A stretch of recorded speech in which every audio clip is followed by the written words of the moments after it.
Hey, je reviens. Donc voilà une petite vidéo que j'avais donc mentionnée et ça fait presque 2 semaines que j'en parle à chaque vidéo sans vraiment expliquer ce que c'est, le fameux projet sur lequel je travaillais.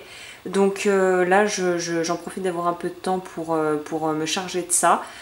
Donc, alors, par où commencer? Je me disais que vu que ça fait office d'introduction et que du coup j'ai aussi appris énormément en faisant, comme la plupart du temps, voilà, enfin, je pense que c'est comme ça dans tous les domaines.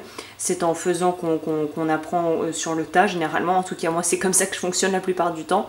Et pour ça, alors, c'est un collier que j'ai pas fini de monter. Le métal est extrêmement blanc parce que j'ai passé ça au dérocher et que là, il faut que je prépolisse pour ensuite pouvoir passer à la suite. Donc j'ai filmé, enfin je suis en train de filmer, et si cette vidéo sort, c'est que j'aurai probablement terminé et que la vidéo complète sera bientôt disponible sur la chaîne. Je sais pas encore, je préfère pas donner de date parce que je sais jamais vraiment combien de temps ça va prendre. Il me reste encore du sertissage pas mal quand même là. Hein. Et donc c'est un collier qui est de style amérindien en fait. Ça s'appelle un Naja, N-A-J-A, ou sinon le deuxième nom que ça a, c'est le Squash Blossom Necklace. Necklace, ça veut dire collier en anglais. Et si je devais traduire littéralement, squash, c'est la courge, donc c'est des fleurs de courge, un collier fleurs de courge. Donc tout de suite en français, c'est un peu moins glamour, c'est un peu moins... Voilà, ça fait un peu moins rêver quoi, clairement. Donc je vais me contenter de dire Naja et je pense que je ferai d'ailleurs une petite vidéo pour ceux que ça pourrait intéresser en complément, un bonus entre guillemets, de ce qui m'a amené un peu à m'intéresser à la culture amérindienne parce que c'est par ce moyen-là, par l'étude de cette culture, que j'en suis venue à vouloir faire des bijoux en fait. Donc c'est un petit peu, c'est assez symbolique comme pièce là que je viens de terminer, enfin que je suis sur le point de terminer. Donc je préfère faire ça dans une autre vidéo pour pas que ça soit trop long. Et puis il y en a peut-être parmi vous là qui regardent qui en ont absolument rien à foutre. Donc je préfère juste voilà faire des choses dissociées pour vraiment que le message arrive à ceux qui veulent voilà, qui veulent l'écouter, mais sans que ça soit voilà, que ça soit parce que c'est un truc annexe à la bijouterie qui fait un peu plus partie de mon parcours que du boulot de bijoutier en soi. Donc voilà, ça c'est dit. Donc je ferai peut-être une petite vidéo en plus pour expliquer un petit peu plus où j'en suis, comment j'ai fait pour en venir à la bijouterie et donc pourquoi les Amérindiens et tout ça. Là, tout ce que je voulais mentionner quand même, par souci un petit peu d'histoire, hein. Je vais très brièvement, c'est très grossier hein, ce que je vais dire, je vais un petit peu condenser tout ça. Mais en gros, ce genre de collier-là, de gros collier, c'est des inspirations... En fait, c'est déjà plutôt une sorte de collier qui sont réalisés du côté que les Amérindiens, donc d'Amérique du Nord, réalisaient, mais c'était plutôt sur la côte ouest, près de la frontière avec le Mexique, parce que ce sont les Mexicains qui, au début du 19e siècle, vers 1840, 1850, je crois, c'est un Amérindien du nom de Hatsini, qui a été le premier en fait bijoutier entre guillemets, en tout cas amérindien, à travailler l'argent, et il a appris aux côtés d'un ferronnier je crois mexicain qui travaillait le métal, donc le fer et aussi l'argent accessoirement, et c'est comme ça qu'il a appris. Ensuite lui a transmis à son peuple et à son village, et ça s'est répandu comme ça sur tout le continent américain. Donc pourquoi un hymne à la courge? Je sais pas trop, je pense que déjà ça devait être quelque chose qui devait être cultivé localement et c'était un petit peu pour rendre hommage à la nature et à tout ce qu'elle apportait au niveau, pour tout, pour la vie quoi, la nourriture, le climat, tout ça.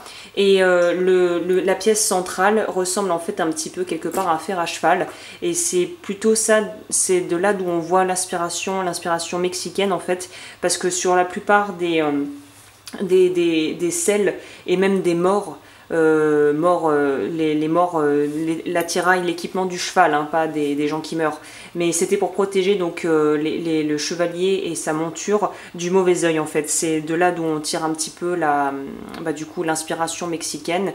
Et donc voilà, je pense que je vais pas trop m'étaler sur ça pour la partie histoire, mais je me disais que c'était bien de pouvoir faire un petit condensé pour ceux qui pourraient être curieux et s'intéresser à ça. Je mettrai aussi probablement dans la barre de description un lien vers un article pour ceux qui veulent vraiment un peu plus creuser, où j'ai fait un article sur ce genre de collier il y a 2-3 ans. Et bon, c'est assez marrant que maintenant je puisse enfin avoir le mien. Ça fait des années que j'en rêve, ça fait 4 ans que depuis que j'ai commencé la bijouterie en fait que je rêvais de faire ça.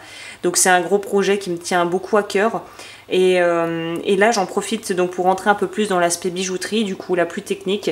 Les 3 principales choses que j'ai retenues de cette expérience et qui n'ont pas encore fini, mais en tout cas si tu te lances dans ce genre de projet qui demande un petit peu de temps et un petit peu d'organisation, la chose numéro 1 c'est les pierres. Donc là c'est des turquoises moi qui viennent d'Amérique, qui viennent d'Arizona plus particulièrement, et Arizona ou non c'est Nevada. Et en fait, déjà, donc là, le conseil numéro 1, si tu travailles pas que sur des gros projets, mais sur des plus petites choses, ne prends pas des pierres pourries. Si la pierre est pourrie et que tu fais un superbe ensemble, mais que les pierres sont dégueulasses, bah ça c'est comme si voilà, c'est quand tu fais une recette et que tu veux un bon rendu, tu prends des bons ingrédients. Bah là, pour moi, c'est pareil en bijouterie. Tu veux un bon rendu, il faut prendre des beaux matériaux, sinon ça va vraiment pas avoir l'effet souhaité à la fin, quoi. Donc pierre, petit 1, pierres qui doivent être de bonne qualité et matos qui doit être de bonne qualité. Numéro 2, par rapport à ça, la petite technique. Oui, là avant d'enregistrer, là je me suis fait une frayeur. Là j'ai failli renvoyer le déjeuner, là j'ai failli vomir le déjeuner tellement là je me suis fait peur. Donc je vous conseille tous de prendre le scotch, le fameux sparadrap vert que je recommande tout le temps mais que je mets jamais. Mais là c'est la dernière fois, plus jamais je travaille sans ça. Petite parenthèse faite, oui, protégez-vous les doigts. Et donc, comme je le disais, pour les gros travaux comme ça, j'ai utilisé du scotch double face pour tenir tout ce que je faisais pendant que je faisais le travail. C'est-à-dire que dès que tu bouges le truc, pour être sûr que, parce que là, toutes les pierres sont taillées à la main, donc elles sont pas calibrées, ça veut dire que toutes ont un emplacement exact. Et j'ai dû vraiment faire tout comme ça, en allant au cas par cas, en mettant, en enlevant, en mettant, en enlevant, pour être sûr de faire des cabochons en bonne dimension. Donc ça a été très très chiant, mais le scotch double face a grandement aidé. La deuxième, donc ça c'était pour le deuxième conseil pour ces travaux-là. Sécure le travail, que tout soit mis en place, travaille sur modèle avec, donc là moi j'ai numéroté les pièces, ça aussi c'est un autre petit conseil que je peux donner. Là je pourrais pas faire de zoom, ça va être compliqué, mais en fait toutes les pièces ont été numérotées sur papier, et j'ai aussi poinçonner les numéros à l'intérieur des... Bon, je vais quand même essayer de faire...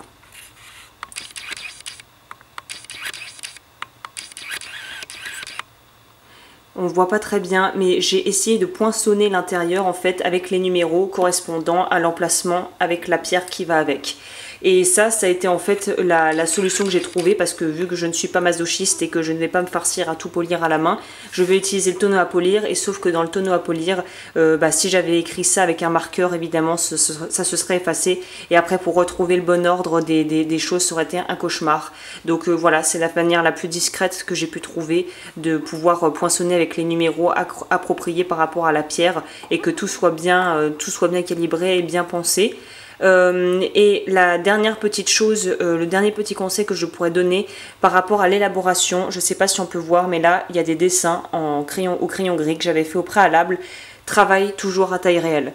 Parce que tu peux commencer, moi c'est un peu ce que j'avais fait, j'avais commencé à envisager des trucs, à dessiner des choses, sauf que les choses étaient dessinées à peu près sur dimension réelle, mais il y a toujours généralement une petite surprise, ou en tout cas une marge d'erreur à se laisser au niveau des dimensions, et plus tu travailles à taille réelle, plus tu t'épargneras des mauvaises surprises lors de la confection, si tu as visé des choses complètement pas du tout réalistes au niveau des proportions, des tailles, du poids.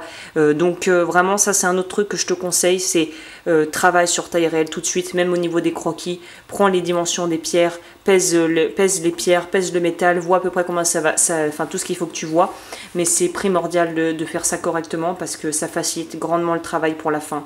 Donc voilà, c'était 3 petits conseils au passage, et la vidéo complète qui arrivera d'ici le courant du mois de juin, je pense, d'ici début juin. Donc voilà, écoute, j'espère que ça t'aura plu, et je te dis à la prochaine.